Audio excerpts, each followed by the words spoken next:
Welcome to Middle Ground, the podcast where we bridge the divide. I'm your host, Mike Middle. Today, we're diving into the heart of New York City politics to discuss a figure who's generating both fervent support and fierce opposition, Assemblyman Zohran Mamdani.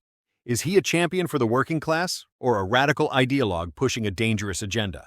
To help us unpack his potential impact, we have two fantastic guests. From the left, we have Lizzie Liberal, a political analyst and community organizer. Lizzie, thanks for being here. Thanks for having me, Mike. It's a critical conversation. And from the right, we welcome Johnny Conservative, an economic consultant and columnist.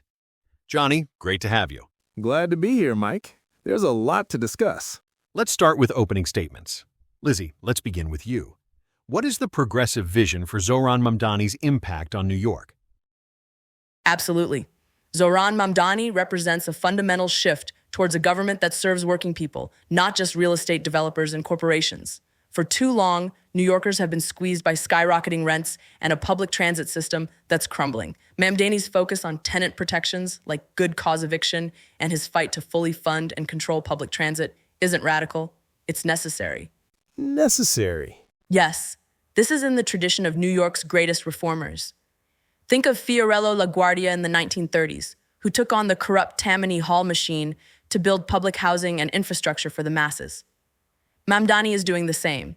He's challenging a system rigged for the wealthy.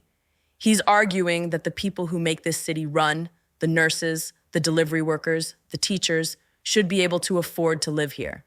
His policies are an investment in the city's long-term health and equity. All right, thank you, Lizzie. Johnny, your opening take on Mamdani's agenda. Thank you, Mike. Lizzie paints a rosy picture, but the reality is that Zohran Mamdani's policies are a recipe for economic disaster.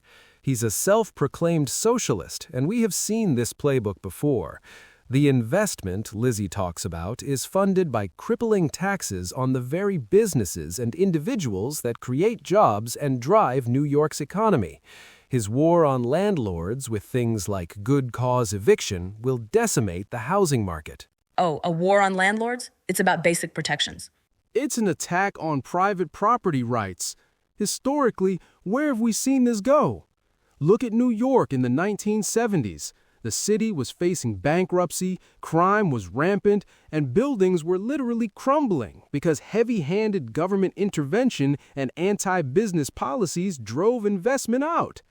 Mamdani's agenda is a direct path back to that era of decline. He's not LaGuardia. He's a modern-day radical pushing policies that have failed everywhere they've been tried, leading to less opportunity and a lower quality of life for everyone. Two very clear and opposing views.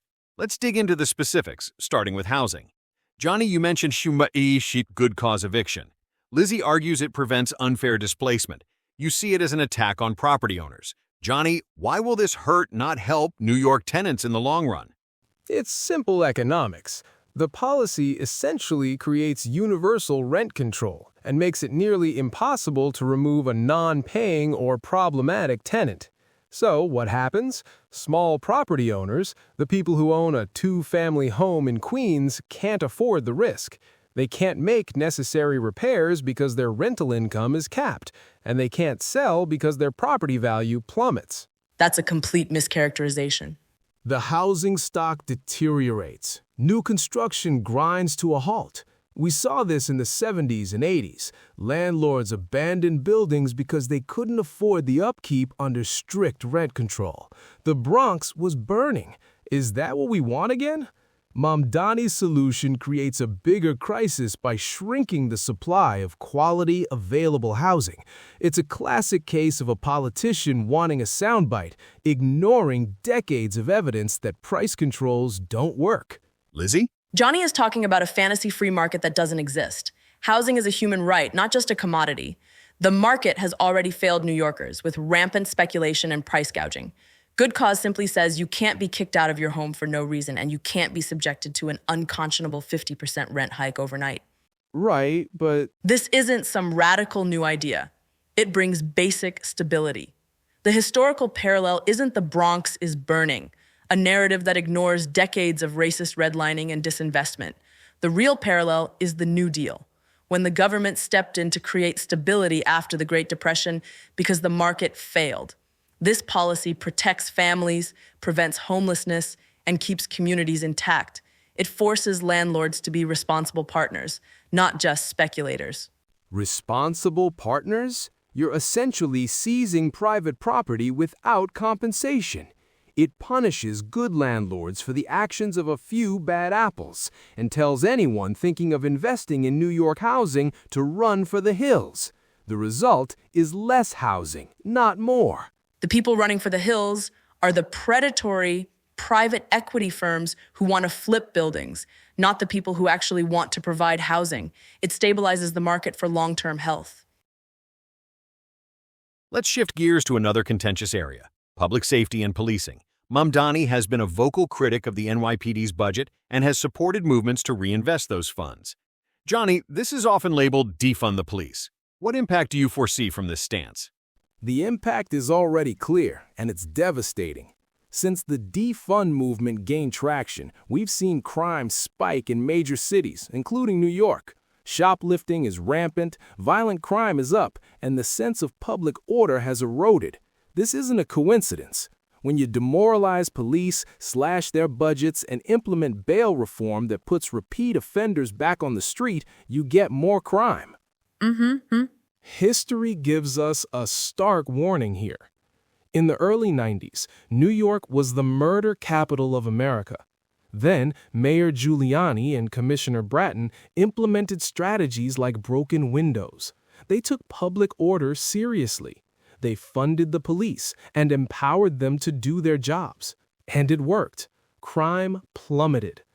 Mamdani and his allies want to undo decades of progress and take us back to a time when citizens were afraid to ride the subway. It's dangerous and reckless. Lizzie, a response? Is the defund label fair? And what is the progressive alternative to the policies Johnny described? The defund label is a deliberate scare tactic. The conversation Mamdani and others are having is about reallocating resources intelligently. For decades, we've thrown billions at policing while starving schools, mental health services, and housing programs. Then we wonder why crime happens. It's not about abolishing police. It's about funding what actually prevents crime in the first place. But the crime is happening now. And Johnny's history lesson is incredibly selective. The Giuliani era's broken windows policing led to mass incarceration and the discriminatory stop and frisk policy, which terrorized Black and brown communities for years without being an effective crime-fighting tool. The historical precedent we should be looking at is the civil rights movement, which fought against police brutality and demanded accountability. Mamdani's work is a continuation of that fight. True public safety comes from justice, opportunity, and well-funded communities, not from an occupying army of police. That's a lovely sentiment, Lizzie, but it doesn't stop someone from getting mugged on their way home. You need police for that. When you tie their hands and cut their funding, the criminals feel emboldened. It's that simple. And when you only fund police, you get a cycle of poverty and incarceration.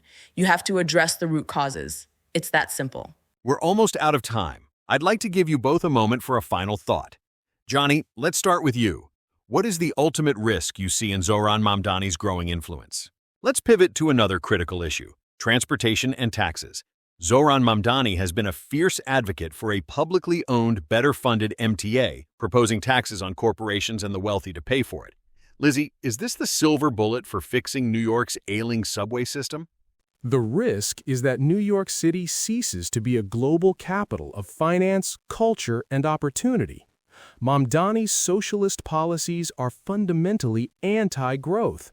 They punish success, stifle innovation, and erode public safety. We've seen a preview with the exodus of high earners and businesses from states like New York and California. His agenda will accelerate that trend, shrinking the tax base and leaving the city with fewer resources to provide the very services he claims to champion. The historical lesson is clear. When you embrace socialism, you get decline. Mamdani's path is one that leads to a poorer, dirtier, and more dangerous New York for everyone. It's a huge part of the solution, Mike. For years, the MTA has been starved of funds while riders are hit with fare hike after fare hike for deteriorating service. The system is the lifeblood of our city, and it should be treated as a public good, not a business. Mamdani's Fix the MTA campaign correctly identifies that we need dedicated public funding streams. Taxing the wealthiest corporations who benefit the most from our city's infrastructure is not radical. It's just fair. It ensures that the burden doesn't fall on the backs of working-class commuters. Thank you, Johnny. Lizzie, your closing statement. What is the ultimate promise of Mamdani's vision? The promise is a New York City that lives up to its ideals of being a city for everyone. For decades, we've prioritized corporate profits over human needs, and the result is a crisis of inequality. Zohran Mamdani's vision is not about decline, it's about renewal. It's about rebuilding our social contract. The historical precedent is that great progress always looks radical at first. Women's suffrage, the 40-hour work week, Social Security, these were all called socialist in their time. Mamdani is fighting for a city where a family's future isn't determined by their zip code, and that's a future worth fighting for. It's a vision of a more just, equitable, and therefore more prosperous city for all. And that's all the time we have. Lizzie Liberal, Johnny Conservative, thank you both for a spirited and insightful debate. Thank you. My pleasure. From housing rights to public safety, it's clear the stakes are high and the future of New York City is being actively contested. To our listeners, thank you for tuning in to Middle Ground. We'll see you next time. If you like what you heard today, please like and subscribe.